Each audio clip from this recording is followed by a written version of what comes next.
You know what I know? Art. A lot of artists tend to virtually have a large arsenal. And over the years, I've accumulated a mass amount of art supplies, from painting, from drawing, graphite, both for oils and for acrylics, pencils. Dun, dun, dun, dun, dun, dun, dun, dun. Hi, pigs.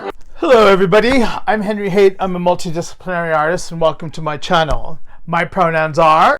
You little whore. And... You want to say something? You want to say something? I ain't slapped a bitch in 2 weeks. If you're new here, this is a channel where we discuss art, the topic of art, making art, reviews, tips, tricks, and all that stuff. This episode is basically going to be showcasing some of my favorite things that I use and what makes my art. A lot of artists tend to virtually have a large arsenal, and over the years I've accumulated a mass amount of art supplies, brushes, solvents, mediums, pencils, erasers, you name it. I've probably at one time or another bought it. And the thing that does suck is that most artists can verge on hoarding. You have to always go through a life laundry through your studio or your creative space to virtually kind of trim the fat and use what you actually need. And these are my tried and true tested things that I use in my work, and as well as give you an idea of what you can use as well, and virtually get an idea of how to virtually use them. Here we go. First is brushes. I'm quite particular about brushes. I like large brushes, like any kind of brushes, and brushes are an investment. I don't subscribe to the whole you need to have expensive brushes to do the work that you do. I use high end and low end, and just before coming back to the States, I had an actual fire in my artist studio where I lost about a lot of money in my large paddle brushes. And normally, if I had a great sale, I would invest in one good expensive brush that would last me a long time. The thing that sucks about low-end value-saving brushes is that the tips can come off. So, to counter that, get some Gorilla wood glue, because that will actually tighten it and virtually keep it lasting a long time. So all you need to do is dip it into the bottle, take the remnant off and wipe it down and let it sit overnight, and you've got something that's going to last you a long time. So these are the types that you can see with the Frida that I have done. The other thing that I also like to use is a palette knife. When it comes to either painting acrylic or oils, I like certain palette brushes that have palette knives that have a spring. This one, you can see, has taken a beating. This is one of my favorite because it has a lovely spring, and essentially it's even got this slight curve where it's got a wonk. I definitely got my money out of this one, but the whole thing is that they're quite versatile, and if you know what you're doing, they can do a lot of stuff in virtually adding moldy mediums and heavy bodies to virtually sculpt something. When I'm doing more expressive work, I like to see the marks and the pushing of the paint, and virtually allowing the spring to kind of help guide the paint. These are miraculous. Some brushes have very little spring, and virtually if you're heavy-handed, if you use cheaper canvases, they can virtually, and you're kind of screwed. But the whole thing is that the ones with less spring are more for just kind of smoothing out certain things that I would use them for. But with these ones, I like the smaller ones because they can do a lot for me. As well as larger filbert brushes where virtually just kind of color blocking. I can use anything from spending, $40 or £40 on a brush to, I think this one was, I think I got in a pack with it was like 12 quid for 6 brushes. So, you kind of have to work with them. But, for me, filbert and chisel brushes are always, a blessing for me. Now, looking after my brushes is very, very important because one is your investment of your tools, and brush care is truly, truly imperative. That you have to you could get virtually paints, heavy bodies, or oil solvents in the base of your brush, and then that could actually ruin the flexibility of the work. Also, virtually trying to maintain its shape is very important. So if you're just kind of splashing around the paint, the tips of your brush bristles can fray. Now they can come, in boar hair, sable, natural fiber hairs. The brushes will be more expensive. Synthetic ones will be much, much cheaper. But the same principle applies, that they can get caught at the base of your brush. So you virtually have to watch the whole thing. Now, when I'm putting these in a solvent to virtually clean them out, I make sure that I'm not virtually going any further than around the base of this, because it can also affect the glue and virtually ruin your brushes. So I do not use, I've had this, like I said, or artists or hoarders, but I've had the Master Brush Cleaner forever, and if you can see, it's, but what I do use is Zote. I think this is like $1.50 that you could get. I think they sell this at like Dollar Tree and supermarkets. It's very versatile. It does the job, and virtually it keeps my brushes in shape. And with that, I use rags all the time, because I have rags for my oils, and then I have rags for my acrylics. Now that sounds quite anal retentive, but you can see this one is hello. This one's taking a beating. You can see acrylic ones are not as, but you kind of have to divide them in a sense. But this is what I use them for, and I virtually watch the actual stroking of this, because the same thing with when you're applying paint. If you're just going willy-nilly like certain artists on YouTube, you're going to ruin your brush, and you have to watch the strokes. Once you learn control, you don't do this Wingardium Leviosa, because virtually you want to watch where you're making the brush strokes and stuff. But trying to get all the crap off of this and just keep them presentable, your brush is going to last you a long, long, long, long time. One thing that I always have with me is an Architect duster brush for my work.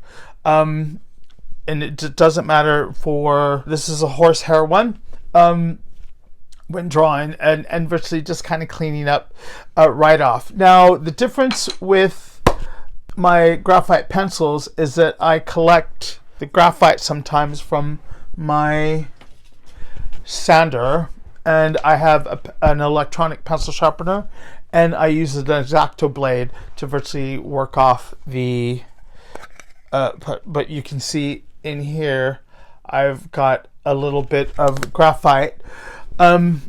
Normally I just keep it in one just to dusting and stuff, but for a sanding sharpener, when I use the X-Acto knife, this is what I would use for any graphite drawings. I have the glass top that I actually found this on the street walking my dog near my parents' house. A lot of my stuff from my London studio right now is in storage because a little backstory, both my mom has dementia and suffered a stroke, and my dad has stage 3 kidney disease, had a triple bypass, and he's going blind and deaf, and they need primary care. And unlike the UK, the medical system, as most people know in America, is not great. And virtually my parents need assistance, and it's also preventative from having them be grassed up from a doctor to put them in a home, and virtually within 6-7 years the money that from the sale of their house they'd be out of money, and virtually they won't go into assisted living and stuff. So I'm stepping up to do that. A lot of my stuff from my art studio and tattoo shop are in a storage unit but I just brought these certain essentials that I need to virtually work here. One of the things that I do like using though is the paint Mueller, the smaller one for mark control. These are great for if you find powder pigments, depending on if you're using acrylics or oils. They can be quite grainy, and sometimes I do like the grain in my palette brush paintings because I want to see, unlike I know Golden makes certain sandy, gritty mediums to mix into your paint so you get this texture. That's fine, but sometimes I want something fine and smooth, and this virtually helps keep everything smooth and buttery in a smooth consistency. And virtually it works great because it has more of a coarse ending here, unlike the top where it's softer. It virtually grinds down those pigments. I like this for my gold pigments and my pearlescent ones in oils. I don't necessarily use this for my acrylics. I do use this with the Culture Hustle pigments, like the yellow and you can see back here on the Gracias yellows and the pinkest pink. So this is an investment, and I think you can find these for like $4, so the smaller ones. The larger ones is going to cost you about $20-$30 depending on the ground, but they're great. One thing I do use a lot is my color calibrator card for when I'm shooting my artwork. Now this takes out the guesswork from actually reproducing your work on print. So virtually when using this with my light rig and lamps with soft boxes, I don't like using an iPhone. And I know all the kids on YouTube are like, oh, I just use my iPhone and just like saturate. And just like, no, I think if you want to be a professional, you want to actually start to learn how to calibrate your work as truest to the actual pigments, and this helps you do that. So essentially you can see that most Giclées are printed with RGB, and some, depending on other places and the quality of your paper, it really does matter because you want it as true as possible. I don't do like a run of 100 on an open print. I virtually do limited runs of 30 to 50, but normally I tend to be on the low end, and essentially because of my price margin, I tend to be on the lower end to keep that level of money going. But this is an investment for any artist to virtually understand the printing and the nuts and bolts of color matching your work. But one thing I'm big on is rulers. I have longer ones and T-bars, as well as half circles, triangles and stuff, and virtually to help me understand within my work the golden ratio and composition to that. And virtually sometimes I will take this has a cork back end where I can put onto the canvas and just run the brush along and virtually help me maintain virtually a straight line. And you can see there's a slight groove that virtually helps keep that stability, which is something to watch. And most brushes will have that little groove to where you can do it. It's just a little trick that I use, but that helps me keep a straight line, because growing up, I always had a difficult time kind of making a straight line. And as a tattooist, you have to have a steady hand. And virtually tattoo machines were also one of the backbones of how I started to develop my clientele. And in my 30 years of tattooing, the tattoo industry has changed to where, now you have the tattoo pens, which I have, as well as, more people have switched to disposable tubes and tips, as well as you no longer have the stainless steel stuff. You can still buy that stuff, but now that because of since the pandemic, we've gone to more disposable. But I'm still a swing gate, a double coil tattoo artist. I like the pen, but I'm considered old school. I've been doing this a long time, so those are the things that I actually like doing. Graphite pencils, I just buy stuff. I'm one of these people, when I go into an art supply store, I just start throwing shit in, and virtually to the detriment of my dreaded card, I can just get this astronomical bill. So those type of things can add up. One thing I'm a massive stickler on as well is these two things. I'm not endorsing, I'm not paid as an endorsement, but these two things do wonders. Nova Color retarder and the slow dry matte liquid. Now I mix these two and I put them in. I got this, I think, at some cheap store. You can see I use it a lot. But I do 2 scoops or 2 tablespoons of one, or a half a cup, and then put it in each, and then the rest with water. So one half cup of the retarder and the slow dry mixer, and then 3 portions water to virtually allow a more mixable acrylic, to get the effect of more oil paints with these. But this helps, and sometimes the vice product I just like to drip. I want to see drip. And Andy Warhol used to believe with his early paintings, to be a great artist, you must drip. And Andy Warhol is, a major influence on me. I also like using liquid because I do use linseed oil. But, the whole thing is that when you're pressed for time and you're doing a show and you're trying to sell work, you have to wait at least 6 months to varnish your work. Liquid kind of slows that time down. I also have the light detail liquid that I use, as well as the impasto, which virtually they are slightly less non-yellowing. So when I'm doing my work, I have to think of an archival effect of what I want to achieve with this. And, looking at like the Mona Lisa and stuff, and there's the yellowish and cracks and everything, you have to start planning how you're using your tools with how your work is going to be in the long run in the future. As well as with papers and people's homes, the temperatures, depending on the season, it can shrink or swell a work because of their environments. So you have to take all this into effect. 2 things I do use. I like to use a workable fixative by Krylon, and a final fixative with a gloss finish on my paper.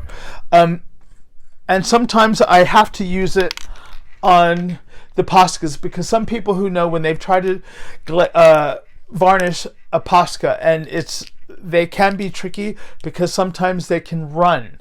And so what I do is I put you can get a matte finish one as well, but I just kind of coat it and then layer upon it. So then when I do the final finish, the Poscas and the Liquitex pens, as well the Molotovs, aren't going to run. They're going to set, and virtually the molecules will make a molecular link and lock in place. So that is something that I'm thinking of. I'm structuring the paintings to virtually work on my benefit and be archival. So, with this one, I also like to virtually, you can layer and layer upon this a workable fixative. Even when it comes to graphite, I like to mix graphite charcoal and ink in my drawings, and the workable fixative is just, the shit. That's pretty much it. When it comes to erasers, I like using kneadable erasers as well as the white erasers and the handheld electrical ones. For stumps, I do like using graphite as well as Q-tips, a beauty blender. These things, over time you'll learn trial and error and what works best for you. But these are kind of staples in my work. With my lighting rig for, I'm not going to set up my lamps for when I photograph my art, but virtually it's a big production to where I'm virtually trying to get as close to what I painted. And, a phone can do great for social media, but when you're a professional, art consultants, directors of galleries, they really want to see, because they're also presenting these things to their buyers. And the more professional you present your work, virtually you'll go a lot farther than just kind of cutting corners. And YouTube is filled with artists trying to cut corners or fast track certain things and hacks, that once you learn the science of what you're doing, your time of doing the stuff becomes much, much shorter. So with that, yeah, there you go. I have my lamps and all that, but like I said, I'm a Mac head, and virtually these things just work for me. And hopefully there's a little bits and nuggets that you can take from this and go, I'm going to try that. Thank you for watching. Hit that notification button for any updates. Hit that like and subscribe. Help a brother out, beat the algorithm, and let me know what you think in the comments and how, like what you've heard or any questions you may have. I've started to sharing certain things that you could get online from pigments from Japan to, my favorite art stores are like Blue Rooster here in Los Angeles, as well as Blick. But, I'm a diehard London, where, I went to Atlantis, great art, as well as Stuart R. Stevenson, which, if it is good enough for the Queen, it's good enough for me. Anyways, I'm Henry Haight. Thank you for watching, and I'll see you again. Keep creating. Your car? Oh no!